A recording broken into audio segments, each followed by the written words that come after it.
হে everyone, কেমন আছো সবাই? আমি তোমাদের লিপি চলে এলাম নতুন একটা ভিডিওর সাথে। দেখেই বুঝতে পারছো মুডটা খুব একটা ভালো নেই, কারণ বাবুকে 1 থেকে 1.5 দিন আমাকে একা সামলাতে হবে, তাই একটু মুখটা কেমন।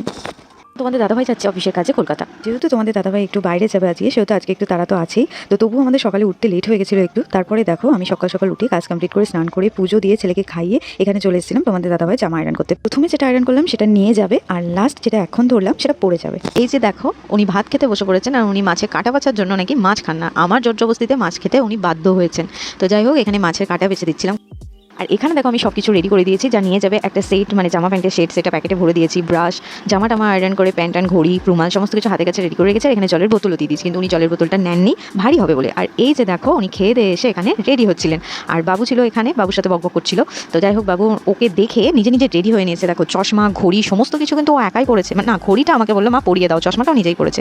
তো যাই হোক দেখো, চশমা ঘড়ি পরে ও রেডি, পাপার সাথে যাবে কি না ওকে নিয়ে যেতে হবে। ও মনে করছে যে পাপা বেড়াতে যাচ্ছে, কাজে না। তো যাই হোক, ওই জন্য আমাকে টাটা বাই বাই করে দেখো ও বেরিয়ে পড়তে যাচ্ছে।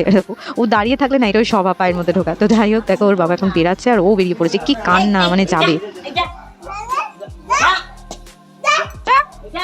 পাপা যাচ্ছে, পাপার সাথে এখন কাজে যাচ্ছে, ও বসে আছে।